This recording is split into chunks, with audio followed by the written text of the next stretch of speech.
que vocês estão, gente? Tudo jóia? Hoje é mais uma videoaula, estou animado hoje.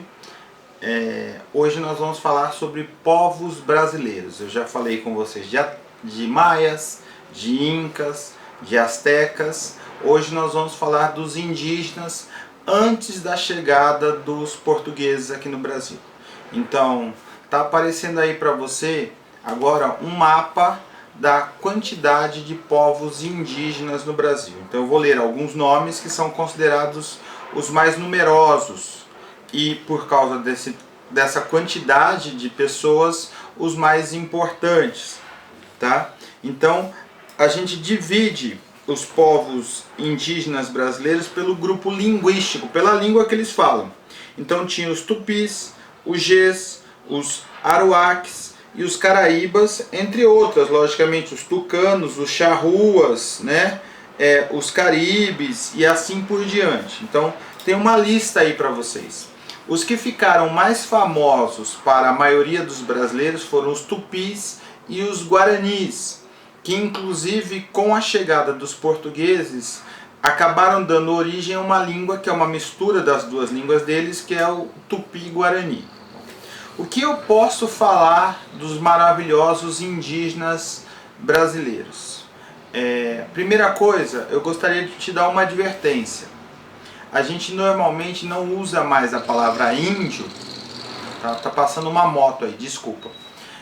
A gente não usa mais a palavra índio, porque quando a gente fala índio, fica parecendo que é um povo só, e na verdade são dezenas de povos diferentes.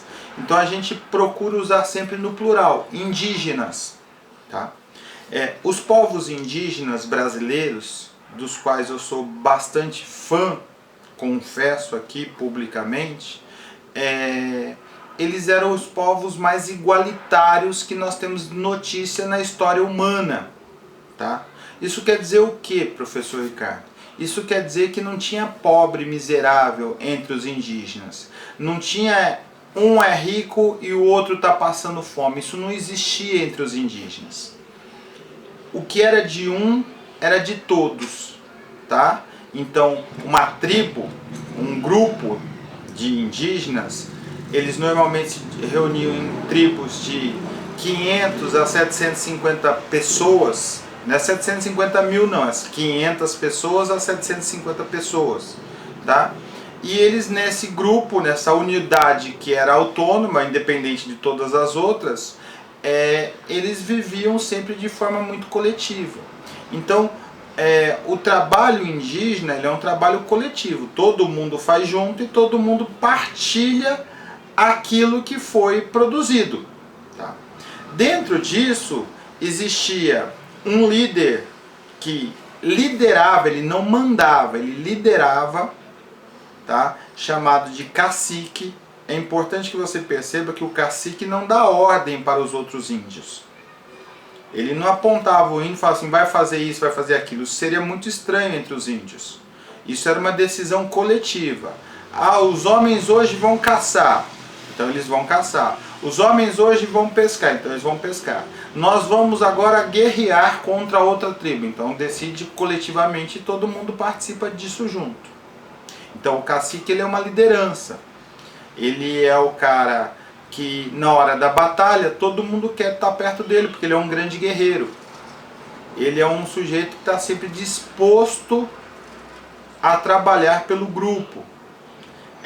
E além dele existe a figura do pajé. O pajé ele é um líder espiritual, religioso, é uma pessoa mais velha, então ele conhece as tradições da tribo, ele dá conselhos de acordo com as tradições e ele também cuida da parte de medicina da tribo. Tá? Nos povos antigos, a medicina e a religião andavam quase sempre, nem sempre juntos. Então mesmo entre os gregos, entre os romanos e tudo mais, existia um aspecto religioso na medicina. Isso só foi mudar de forma muito recente nos últimos séculos. Tá? E em parte, inclusive, por causa dos indígenas brasileiros. Quando os portugueses chegaram aqui, eles perceberam que os conhecimentos que os indígenas tinham das florestas brasileiras, das plantas, plantas medicinais, dos chás e tudo mais, isso possibilitou uma nova era na medicina. Tá? Então é importante que isso fique registrado também. Um detalhe que chamou muita atenção nossa foi a antropofagia, que a gente chama de canibalismo, que é devorar, comer outra pessoa. É importante que você entenda que isso era considerado um ritual religioso para os indígenas. Pô, professor, estranho pra caramba isso, né? Devorar outra pessoa, matar e comer, também acho, tá? Mas era um aspecto cultural dos indígenas antes da chegada dos colonizadores, antes da chegada dos portugueses. A ideia não era matar uma pessoa para se alimentar dela no sentido de tipo, tô passando fome, então eu vou matar essa pessoa. Não é isso. A ideia era, vamos para a guerra, vencemos o inimigo, aprisionamos esse inimigo. Esse inimigo que foi preso, ele é considerado um sujeito valente, forte, um ótimo guerreiro. Então ele vai passar a viver com a gente. Existem relatos até de que esse inimigo vai casar dentro da nossa tribo com alguma mulher que ele quiser e que ela queira também, logicamente. E depois de um bom tempo, esse ritual vai ser organizado e aí faz-se uma grande festa, essa pessoa é morta, tá? O corpo dele é cortado, eles fazem uma sopa ou assam, depende da tradição da tribo, e eles devoram. A ideia que eles acreditam é que ao devorar eles estão absorvendo a energia, o poder desse antigo guerreiro. Tá? Então é um ritual religioso. Existem relatos de padres jesuítas portugueses que vieram para o Brasil, que no momento em que eles perceberam que iam ser devorados, eles começaram a chorar de medo. E aí os indígenas soltaram eles e mandaram eles embora, porque falaram, não, eu não quero comer um covarde, porque eu vou absorver a covardia dele. Entendeu qual que é a relação aqui? Ao devorar um inimigo corajoso, eu estou absorvendo a sua coragem também. Sobre os indígenas, além disso tudo, é importante que você saiba que existe uma divisão de gênero do trabalho. Os homens fazem um trabalho e as mulheres faziam outro. Mas é importante que você saiba que o trabalho dos homens não é considerado mais importante que o das mulheres. É um trabalho de igual importância. As mulheres elas tinham que plantar, elas tinham que colher, elas tinham que fazer a comida, tinham que cuidar das crianças, organizar ali o espaço interno da tribo, tá? E os homens, eles caçavam, eles pescavam, eles cuidavam de preparar a roça, então cortar a madeira para liberar o terreno, tá? Cortar as árvores para liberar o terreno, para fazer uma agricultura, isso era trabalho masculino. A guerra também era predominantemente um trabalho masculino. Tá? Então ir para a guerra era uma constante entre os indígenas. Tá? Isso é importante que você fique bem ciente disso. E nós temos um problema hoje em dia de que são as demarcações das terras indígenas, das famosas TI, terras indígenas. Por quê, professor? E aí tem um grande debate sobre isso. Na sala de aula eu costumo discutir isso com os alunos.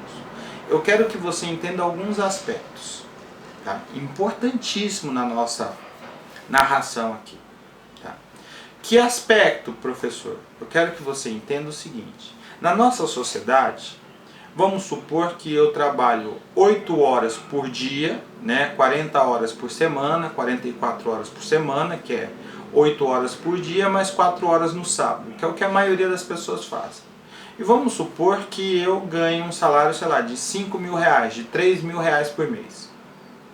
Aí eu falo, poxa vida, se eu trabalhando 8 horas por dia, eu ganho 3 mil reais por mês, eu vou trabalhar 2 horas a mais todo dia, aí vamos supor que eu consiga guardar mais 1.000 reais no final do mês. Na nossa sociedade, se eu tiver disciplina, eu posso pegar esses 1.000 reais e colocar no banco.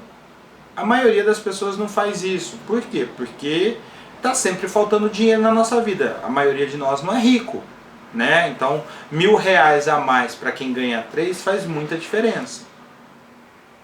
Mas vamos supor que eu possa pegar esses R$ 1.000 e pôr no banco todo mês. Faço isso durante 30, 40 anos. Quando eu ficar velhinho, eu posso pegar esse dinheiro e usar esse dinheiro para viver melhor, não posso? Posso. Eu posso fazer isso. Eu acumulo trabalho. Então, toda vez que eu trabalho, eu ganho uma grana por trabalhar. Então, o meu trabalho virou dinheiro. Trabalhei 1 hora, o meu patrão me paga lá R$ 20, R$ 30. Trabalhei 2, me paga 50, 60, não sei quanto que ele vai me pagar. Tá? Ele está juntando dinheiro conforme eu trabalho. Quando eu ficar velhinho, eu posso pegar esse dinheiro que eu guardei e posso usar para melhorar minha vida, pagar minhas contas. Boto no banco, vai render juros, aí eu não preciso mais trabalhar. Tá? E entre os indígenas, como é que é o trabalho? Entre os indígenas, eu, que sou um índio, imagina que eu sou um índio. Bonito, malhado, não com essa barriguinha que eu tenho aqui não, cara forte. Tá? Eu acordo de manhã, junto com o grupo lá de homens, e falo, o que nós temos que fazer hoje? Aí alguém fala, ó, tá faltando comida, a gente tem que caçar. Aí nós vamos, caçamos. Agora imagina que na primeira 1 hora de caçada, eu encontrei um animal grande, por exemplo, uma anta. Aí eu vou lá, caço a anta, conseguimos capturar a anta, já dá comida para a tribo inteira. Tá todo mundo muito bem alimentado. Adianta eu caçar uma segunda anta naquele dia? Não, não adianta. Por que não adianta? Porque se eu pegar um outro animal e matar esse animal, amanhã a carne desse animal já vai estar apodrecendo. E eu não vou poder comer essa carne. Você percebe? Eu tenho que caçar um animal hoje e amanhã eu tenho que caçar de novo. Se eu caçar esse animal 1 hora hoje, gastei 1 hora caçando, o que eu vou ter que fazer o resto do dia? Mais nada. Estou paradão de boa. Por outro lado, se eu demorar 10, 12 horas para caçar um animal, que pode acontecer, ou caçar vários animais para alimentar todo mundo, eu vou ter que continuar trabalhando, caçando. O trabalho deles é caçar. Qual que é a diferença? A diferença é que nós, da nossa sociedade, né, que a gente chama de sociedade dos homens brancos, apesar de nem todos sermos brancos, nós podemos acumular o trabalho. Eu posso trabalhar mais esse mês, pegar o dinheiro extra que eu ganhei, botar na poupança, mês que vem, se eu quiser ficar sem trabalhar, eu tenho um dinheiro extra. Se eu tiver demitido, por exemplo. O indígena não pode fazer isso. Ele caça hoje. Amanhã ele vai ter que caçar de novo. Então, se ele já caçou hoje de manhã, de tarde ele pode descansar? Pode, porque amanhã ele vai ter que caçar de novo. E sábado e domingo, que é o dia que a gente descansa, ele tem que caçar também. Não tem sábado e domingo, ele tem que caçar todo dia. Tem que pescar, ele tem que arrumar comida todo dia. Vocês entendem a diferença? Por isso, os indígenas foram sempre tratados como preguiçosos, porque eles não viam necessidade de ficar trabalhando a mais para juntar dinheiro, porque eles não tinham dinheiro para juntar. Além disso, o modo de vida indígena é um modo de vida seminômade. Nômade é quem não tem uma moradia fixa. O grupo de pessoas está sempre andando, procurando comida. Seminômade quer dizer que ele faz uma agricultura numa região, caça os animais daquela região, acabou os animais, acabou a pesca, levanta acampamento e vamos para outra área. E lá nós começamos tudo de novo. Os indígenas, eles precisam de muita terra para manter o modo de vida deles. Você entendeu como é que funciona? Em vez de eles fazerem agricultura como a gente faz, ou criação de gado, como a gente faz, boi e vaca para todo lado, eles precisam de uma outra forma de organização. Você entendeu? Por que eles precisam de tantas terras? Isso é necessário para preservar o modo de vida deles. Beleza? Bom, eu acho que eu já falei demais sobre os indígenas. Tô morrendo de saudade de vocês, muito mesmo, nessa sexta-feira, tá? Abração para vocês, até a próxima videoaula. Beijão. Tchau, tchau.